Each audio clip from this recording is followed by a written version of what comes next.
Hey guys, so this is like a different video for my channel, but like listen, I can't stop watching Love is Blind videos on YouTube, so I was like, why don't I make one myself? Like a lot of like, I don't even know what like I would call my channel, but like lifestyle or commentary people will do videos on TV shows every once in a while, and like listen, I need to talk about the couples on Love is Blind, and my husband doesn't want to talk about it. He thinks it's the dumbest show in the entire world. So we're here today to talk about the finale. I didn't do videos on like leading up to it or whatever. We're just going right into the finale. We got to talk about who got married, who didn't, what I think about the couples, and if I think they will last. Honestly, I'm so excited for the reunion next week. I hope it's dramatic. So before I end this video, subscribe to my channel. I upload twice a week. I normally do curvy girl style or commentary videos. Maybe I'll do TV more often. I don't know. Let's see. I think I'm kind of uniquely able to talk about something like this because, like, I guess I fell in love blind. Well, like, not blind, but like, I met my husband online long before like online dating was a thing. This was like back in the mid 2000s. So I don't think we like saw pictures of each other or really like that well until like we were already in love, and then we met when we were like 17, 16, and now we're married. We've been married for 13 years. So like for us, love was blind. I mean, we both are obviously super cute, so like that helped, but but like this show is wild. Like getting married in 4 weeks, I can't imagine. But let's get into, I'm gonna break it down like just couple by couple, talk about what I thought about the wedding and like their relationship overall. So we have to talk about Nick and Danielle. So like the pre-season finale kind of closed off with Danielle saying I do. We were waiting to see what Nick would say, and like I honestly thought Nick was gonna say no. Like Danielle's insecurity, I think, made her say yes. Like she's so insecure that I think that she is just like clinging to anyone that loves her. I'm so sorry, Danielle. But like I just think that Nick and Danielle like are a fucking mess. They need therapy separately and together. Like their relationship has been wild, and this is the problem with like trauma bonding in the pod. Like they were like, oh, what bonded us was like our trauma, and it's like, okay, great, but like anything else, or like just the fact that you both came from broken homes and that destroyed you? No. Also, when we met fucking Nick's mom, and she was like, I feel like you're still like you're really like upset about the divorce. Like she was like, it's so dramatic of you to care that I got divorced, which is like, I see why Nick is the way he is. But yeah, it just like feels like Danielle is really insecure, and Nick has no fucking idea how to deal with that because he's obviously never dated anyone like this before. Danielle clearly has some serious trauma from her past, like in Mexico when she had like that panic attack and like had a full meltdown and locked herself in a closet to cry. Like there's clearly some trauma there, and she actually posted, I saw she posted on Instagram like that she had like kind of divulged some really deep dark trauma that she had never talked about to Nick that night, and that's what started it all. Which again, like, can we stop trauma dumping? But I guess you have to trauma dump when you're about to marry someone in 4 weeks. I just think that like they don't know how to communicate. Danielle is super insecure, and that makes her question everything and have no trust for this person that she's going to marry. And then Nick doesn't know how the fuck to deal with her, so then he gets aggressive, because like I do get like aggressive vibes from Nick. Like he snaps pretty easily with Danielle, but I think because Danielle is just like so much more extra, people are focused on her. And I just think that like they don't know how to communicate. And side note, why doesn't this show have like a marriage counselor or like a couples counselor? So many problems could be solved if we could just teach these people how to communicate. But who wants that? We want drama. So yeah, I also think a lot of people, as someone with a traumatic mother, I also think a lot of people kind of overlooked Danielle's mother. Like it's very clear that a lot of Danielle's insecurities come from her mother. Her mother looks like she's gonna be the queen, passive aggressive fucking ninja.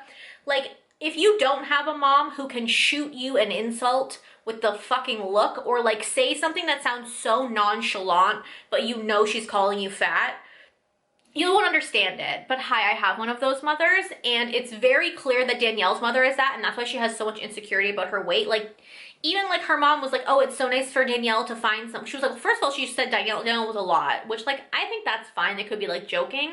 But then she said, oh, well, it's good that she found someone who like can accept like her and her weight and everything. And it's like, okay, Danielle said she lost 70 pounds, which like, honestly, even with 70 pounds, she wouldn't be that overweight. She's like a perfectly not even a normal, she is a below average body size right now, because the standard US size is like a size 18, I believe, like the average size. She is a below average size. She looks perfectly fine, and her mom is still commenting on her weight. Even when they were dress shopping and she was like that dress, and like her mom was just like, no, we don't like that. No, and that's not it. Like, she just like, again, she is the kind of person that I think that if you haven't grown up with a mother like that, you don't catch those things. But as someone who has, I saw them and I saw those words, and I know they fucking cut like a knife, and I believe they are a huge part of why Danielle is the way she is. Comment down below if you saw the mom's fucking passive-aggressive ninja skills, because I seen it. But yeah, I just think, honestly, I was surprised Nick said yes. Like, I knew Danielle was gonna say yes, but like, their relationship is a mess. I also think something a lot of people didn't talk about in the pods was like how they like to spend like their day-to-day life. Like, Danielle is a party girl and Nick is a clean freak who just likes to stay at home. So it's like, how is that gonna mesh? Like, I am a homebody, so I would need somebody who's also kind of a homebody. And I think like that's an important part. Like, again, these people are like, I could never Love is Blind. I could never. Also, as a side note, Danielle's playing Rock Band in 2021. Is that like still a thing that you can play that like exists? Are there like new ones? Like the 90s, not the 90s, I guess like my childhood called me and I was like, Rock Band? Okay, Danielle. But yeah, that was a hot mess. Nick was sweating through his life. And it was just like, they could last, but they're gonna need hella therapy together and separately to learn how to communicate, because like at this point they might just stay together just so they don't have to get divorced like their parents, because like for some reason they think that like divorce is the worst thing that could happen to people. When like sometimes people like when Nick's mom was like, well, like people don't get married to get divorced, but like shit happens.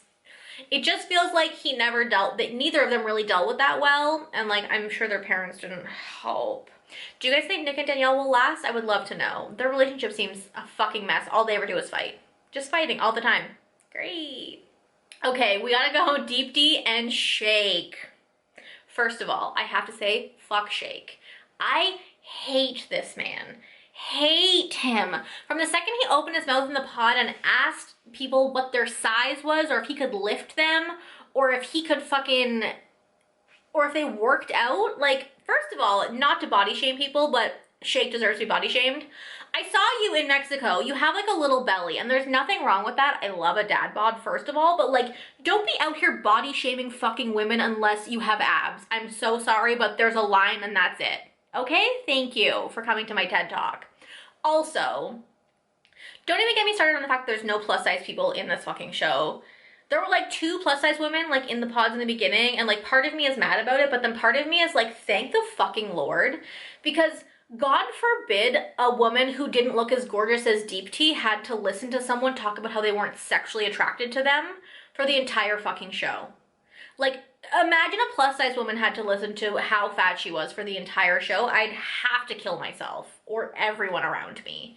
So DP and Shake hit it off. Like, it was kind of cute. Like, once he realized that he was being a misogynistic asshole, and like that they had like kind of were like had the same upbringing, and like were both Indians who didn't date brown people. It was like adorable.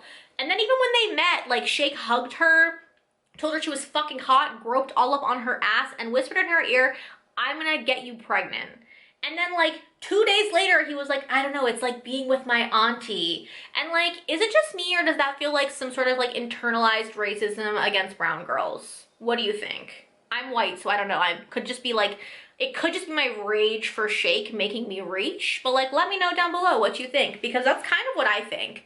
And I think it's awful, and I think DP deserves so much better than him. Honestly, when Shake's mom told him that he didn't deserve her, I have never stand someone more. She was like, she deserves someone that loves her, not even half a percentage less.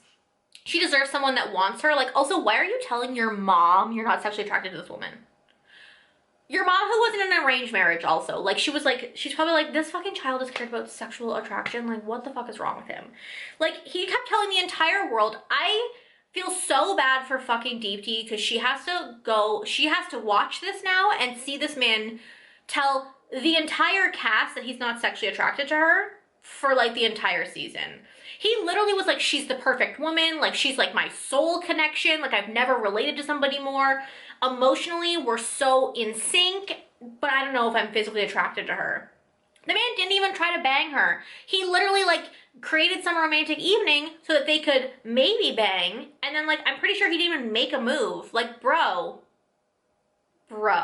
what's honestly like, there's something wrong in your brain if you don't think DP is sexually attractive because she's hotter than you also. So like, stop trying to date children also. Remember when he like told a woman that she was too old for him at 33 when he's 32? Disgusting. Thank you very much. So which takes me to the wedding when I said, fuck yes, when the producers had Deepti go first and tell this man, no, I choose myself. Feminist icon queen, we stan. She's going on a t-shirt. She was fantastic. She was like, you never put me first. I can't marry you. You never made me feel like I was the one, like I was special. It always felt like he was gonna settle for her because like the emotional connection was there, but the physical wasn't, so he was gonna settle for her, and she was like, I deserve more than that. Fuck you. And I was so proud of Deepti. I love her. I love her so much. I love that the producers had her go first and just crush him because they knew it's what we wanted. They knew it was what we wanted. And Deepti's mom like crying and being like, I'm so proud of you. Ugh. Just wholesome moments on the Love is Blind show. I couldn't. Also, Shake after the fact, after she left and he was like, let's get this party started. This is a celebration. He was so clearly like about to go into the bathroom and sob, but he was like trying to act all fucking, like this is the problem with Shake, is he's not genuine. He's full of shit. He's trying to act all fucking machismo instead of acting like a real human. Like, and then he was like, oh, well, like, if I would have said yes, like, she would have said yes, so, like, I'm kind of glad she went first. Like, shut the fuck up, Shake. We all know you were gonna say yes, and Deepti shut you down and crushed your little heart. And honestly, it's what you deserve. When Deepti stood in front of the camera and said, one day Shake's gonna realize that he just lost the best thing that's ever happened to him, and by the time he realizes that, I'll be long gone. Honestly, I want to marry Deepti. What a fucking queen. What a fucking queen. And I'm so excited for the reunion because Deepti is gonna have watched the show now and she's gonna fucking execute this man. And he's gonna deserve it. So, I don't know if you know this or not, but I hate Shake. Thank you. That got aggressive. So let's go to the boring couple now, Mallory and Sal. Like, I couldn't get into this couple at all. It's very clear that, like, love is not blind. Both Mallory and Shake really told us love is not blind. Like, in a show where they only cast super fucking hot people, love still isn't blind. Imagine if they cast normal looking people. It would be pure chaos. So, like, the second Mallory met Sal, she was like, fuck, I should have gotten engaged to Jarrett. You know she thought it. She would, like, and like, Sal's not even, like, not cute. He's a cute guy. Like, does Mallory think she does, like, this is the problem, is everyone's like, oh, I must marry a Greek god. Like, first of all, when you're dating and marrying just for looks, this is why no one's marriage works. That's the point of this show, and you guys still couldn't get over the fucking looks thing. It was very clear that Mallory was, like, not into Sal. No matter what Sal did, like, it kind of felt like Sal was trying to get married and Mallory was dating Sal. Like, he would serenade her and, like, make her romantic dinners, and she would say stuff like, I'm falling more in love with Sal, but, like, I think that you just are starting to like Sal more the more things he does for you, but, like, you're superficial. You just need to acknowledge that you're superficial. I don't know why people are so struggling to say, I'm a superficial bitch. Just say it, because, like, Jarrett tried to propose to you and you said, no, I think I have a deeper relationship with Sal, and I think that if Sal looked more like Jarrett, she would have married him. Yeah. or at least reacted better. And like, honestly, Mallory and fucking Jarrett in Mexico, that was the sussiest conversation ever. Also, like, why is she bringing up the fact that her ring isn't gold? Like, first of all, if you think a guy's gonna propose to you, why is no one talking? Like, at least Jarrett had like asked, but like Mallory also could have just told Sal what she liked. No? Because like, let me tell you something. My husband and I have been married for 13 years, and that man still couldn't fucking pick out an engagement ring for me. In this era of like us being married for 13 years, I wouldn't trust that man to pick out a ring. There's a 0% chance. He'd have to tag in my bestie. I don't wear gold jewelry, and I bet you he doesn't even know that. Like, it's just like, I'm so sorry. There's just some things that some dudes aren't good at, but that doesn't mean anything. Like, I understand wanting to like your ring, and like you could always change it after the fact, but like, it's not that deep, and I think Mallory made it a bigger thing than it is because she wanted Jared. But yeah, like their whole relationship, it really felt like Mallory wasn't fully in it at all. Like she was all like, I don't know, and Sal was like super in it. And so like, honestly, again, Sal is up there with Deep Tea, and like, I'm proud of you for choosing yourself and being like, no, I need more time, because like, it really did feel like Mallory had one foot out the door the entire fucking time, and she was just like very, I don't know about this. And Sal was just like, I can't do this. And like, good for him. I'm glad he said no. I wonder what Mallory would have said. I don't know. She might have said yes. It's wild. After the wedding, they like talked, and Sal was like, I just need more time. And then Mallory was like, well, do you want to like keep seeing each other? And Sal was like, we can go on like a date maybe. I don't know about like dating. Good for you, Sal. Honestly, I think Sal just deserves someone better. Someone who actually appreciates him for all that he is. He's a super nice guy. He like sings a little too much for me personally, but find a girl who's into that. Like Mallory just like didn't feel like she was in it at all. Okay, we gotta get into Natalie and Shane. Oh my, I have hated Shane since day one. I don't know if I hate Shane or Shake more. I couldn't decide. It's a tie. I hate them both so much. Since the pods, when Shane called Natalie Shayna and then he fucking gaslit her for being upset, oh hell no. When he was like, are you mad at me? It's kind of fucked up that you're mad at me actually, because like we're all seeing different people, and it's like, bro, it doesn't fucking matter what the situation is. She is still entitled to her feelings, and like we're like what, day 3, and you're already invalidating her feelings, and it's very clear that like he wasn't being honest with her about that, which is fucked up. And I hated him from that moment. I just like, it was very clear that that was like their first fight, and the way he reacted when people like, it's always like easy to like someone when like you guys are just like talking about stuff and like being nice to each other, but like when you have a disagreement and that's the way he reacts, that's a clear sign of the kind of person he is, and it's trash. And also, he never even apologized to her. He gave her a rose and was like, will you be my girlfriend? But like, I'm sorry, did I not hear the word I'm sorry come out of your big toothed mouth, Shane? Hell no. No. Natalie deserves better. Also, I'm pretty sure that like Shayna told him that she was engaged, and then like right after that he went in and proposed to Natalie, which is like 16 red flags. All these people just like proposing like right after they realize their other love has been proposed to is like, can we not? Let's not. And like during their relationship, like Shane is just like, Shane strikes me as the kind of guy that is like, comes off as super confident, but he's so fucking insecure inside. Like the fact that he needs a fucking words of affirmation every goddamn day is exhausting. I also think him and Natalie just like communicate differently. Like Natalie would make jokes like, oh, you're a piece of shit, I hate you, LOL. And like, that's the kind of stuff that like me and my husband joke about to each other all the time. Like, 'cause, like that's the sense of humor we have, but like we obviously know we love each other. But I feel like Shane and Natalie like don't have that same sense of humor, and like he gets offended, and instead of just like nicely being like, hey, can you not? I don't like when you say that to me. He's like, gets all fucking pissy, and it's like, you need to like tell me I'm cute. Which is like, bruh. Like, listen, I understand like wanting compliments and like appreciating compliments from your spouse, but like, first of all, if someone's choosing to marry you, they generally think you're cute. And second of all, like words of affirmation like multiple times every day is kind of a lot. You're kind of needy, and I hate you. Thank you. I mean, he also doesn't believe in 401ks and spends $2,000 a month on food. Can these people talk about finances in the fucking pod? No? Because like finances are important also. They don't make you blind to know them. And like also another red flag for Shane is that when Shayna came to their little thing in Chicago and started like basically calling their relationship fake and being like, you and Natalie aren't even compatible, your relationship is fake as fuck. And Shane just like sat there and smiled. Like, that's your potentially soon-to-be wife. Fucking defend her. You should be like, Shayna, you're fucking out of line. I chose Natalie, grow the fuck up. She's the person I love, we're gonna get married, you need to shut up.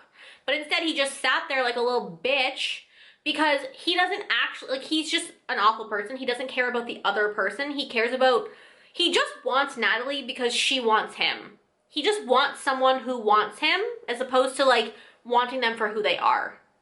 And that's why he was so nice to Shayna, because like she's his second choice. And it looks like he's gonna need her because my girl Natalie said no at the altar. Honestly, chef's kiss.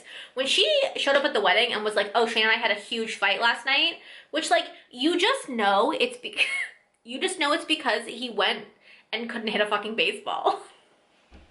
He was so mad that Sal was out here in his fucking dress. She's hitting balls. So you know he went and got hammered and came home and Natalie was like, and like picked a fight with his fucking fiance. Literally what happened. And like it must have been bad considering he didn't want to talk about it, and then it comes out later that he told her he hated her and that she's the worst thing that ever happened to him. And this man still expected her to show up and marry him. Literal trash. He was, like I said, he's fine when he's being a nice guy, but like as soon as there's conflict or someone like even questions him in any way, he fucking loses it and turns it around on Natalie and like attacks her. And like she was so right to be like, we have bigger issues and we should not be getting married right now. And like even afterwards when she was trying to calm him down and like explain herself to him, which like she should not have had to do. And he was like, whatever, like I apologized last night and that's all the apologizing I'm going to do. And like how much do you want to bet that he didn't even fucking apologize? Because Shane doesn't say I'm sorry, he just like gives you a rose and says I still want to marry you. Like literally he's the worst. Honestly, so glad for her. From the beginning I was like, fuck Natalie, do not, ever since the Shayna thing I was like, do not marry this man. And I'm so glad they had that fight and that she was able to see that he was not the right person for her, because she was like saying that she was going to marry him hands down, easily, no questions fucking asked, and I was terrified for her future. So I hope at the reunion that Natalie and Shane are no longer, and that she has moved on, and that Shane and Shayna are dating. I'll die. No, I feel like they won't even work either. Like Shane has his own shit he needs to deal with. He needs to stop being such a fucking narcissist and stop manipulating women and lashing out when he's upset, and like learn how to communicate. Communication is an issue, we've learned. So yeah, we hate Shane and we hate Shake. All the names. And we hate Shayna. They can all go live together somewhere away from me. Okay, and then lastly, we have Jarrett and Ayanna.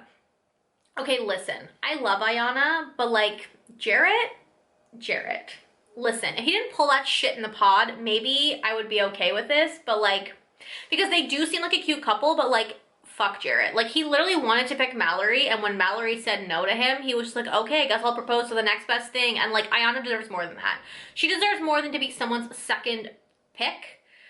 And like, I think that that's something that she struggled with the entire show. Like, she was like, why did you pick Mallory? Why Mallory? Why me and not Mallory? And he was like, well, you're my number one now. And it's like, yeah, because you couldn't have Mallory. And now Mallory's available, so watch out, everybody. But I think it was like, I mean, I do have to give Jarrett props for at least being honest, because like, look at Shane and Shayna and Natalie. He never told Natalie shit about Shayna and then kind of like dropped it on her out of nowhere. Whereas at least with Jarrett and Ayanna, Jarrett was honest to Ayanna about Mallory. So I have to give him props for the honesty there. I mean, it's a fucking low bar, but at least he did it. But I just think that like the whole premise of this show leads to shit like this, where it's like, oh, I need to be one of the ones that moves on to like the next round, so I have to propose to somebody, so I'll just pick my second best. And again, while I think they were cute, I do think that Ayanna will constantly be questioning if she truly is the one for Jarrett, and I don't know if they're gonna last. Jarrett seems immature. Again, this is another couple that like didn't discuss like lifestyles before they left the pods. Like, Ayanna is a homebody, Jarrett likes to go out and party. This man is out partying till like 5 a.m. on a Tuesday with his friends. Like, what is his job? Do you have a job, sir? That's fucked. And so I don't know how he's gonna work that. Also, he wants to pop out babies like tomorrow, and Ayanna's trying to finish her master's degree. So like, I'm not sure how that's gonna go out. I just hope that Ayanna doesn't like cave to Jarrett's every whim because she's trying to like live up to the shadow that is Mallory. Oh, so yeah, they got married. I mean, honestly, I was surprised. I thought Ayanna might back out just because I do feel like she really feels like she's in Mallory's shadow the entire time, but I guess she decided to move forward with it. She was like telling Jarrett that he had to change a couple days before. She was like, you need to like show me the next 3 days that you're able to change. So like, I guess he like what, didn't party for 3 days, and now she assumes that like he's the perfect man. I don't know. I don't know, but I don't like it. She looked beautiful on her wedding day, and I love her. I just think that she deserves someone who, like, she's the first pick for. Because Jarrett was also sussy with Mallory. Their little talking fucking Mexico where he was like, ooh, he didn't even get you a gold ring. I would have got you a gold ring. Like, sir, why are you concerned with Natalie if you picked Ayanna? Eyes forward, sir. Hands inside the vehicle. Quit looking around. No, it just very felt like if he could have had Mallory, he would have had Mallory, and I don't know. I don't think they're gonna last. I'm so sorry. I don't know. So that is my opinion on all the Love is Blind couples. I think none of them will last. Really, this season, watching it, I was like, I think none of you should get married. Like, really, I was like, none of you should get married. None of you are all that compatible. None of you, there's no Lauren and Camerons this season, okay? Lauren and Cameron were the fucking one-off. Love is Blind is lucky they had Lauren and Cameron year one to, like, make us all look for the new Lauren and Camerons, but I don't think we'll ever get one. Instead, we're just getting more Jessica. Looking at you, Shayna. Looking at you, Shayna. Yeah, it just felt like there was no, like, perfect couples. Again, like, couple counseling might be a good thing for this show to have. I know that it might, like, not lead to enough drama for the audience, but, like, I also think that, like, if the point of your show is to, like, have happy couples, you maybe, I mean, honestly, you could, like, film the couples counseling things, and that would be drama, too. Like, I just think that, like, there are things the show could do to make this more realistic, but because of what because of what Love is Blind is, they're just trying to create drama, so they don't actually care about the, like, couples and, like, what happens to them, so instead we get clusterfucks like happened. But yeah, I just, like, no one set out to me as being, like, a, yeah, they'll stick it through couple. Like, Shake and Shane need to go in the trash. Danielle and Nick, I don't know. That is just mess. Honestly, maybe Jarrett and Ayanna are the best couple. But like Mallory and Sal, they're over. But like Jarrett and Ayanna, I don't know. Like, they honestly might have the best chance of surviving, because I do think that Nick and Danielle are too messy. I wouldn't be surprised if we got to the fucking reunion next week and they're separated. But like, yeah, Ayanna and Jarrett might be our best couple? I don't know. But like, he clearly liked Mallory better. It's all a fucking mess. Love is Blind is like the dumbest show ever, and I can't stop watching it. And I would like 10 more seasons. Thank you. I would love to know down below, if you like this style of video from me, what you thought about the couples. Who do you think is gonna make it? How weird do you think it is that Kyle wants someone like his mother to marry and have sex with? And how long do we think Shayna waited until after the wedding to call Shane? These are all of my burning questions that I can't wait to get answered at the reunion. And how much do you want to see Deep T punch Shake in the face? Because I like 1000% need that in my life. Thank you guys so much for watching. Don't forget to subscribe to my channel, and I will talk to you guys next time. Bye!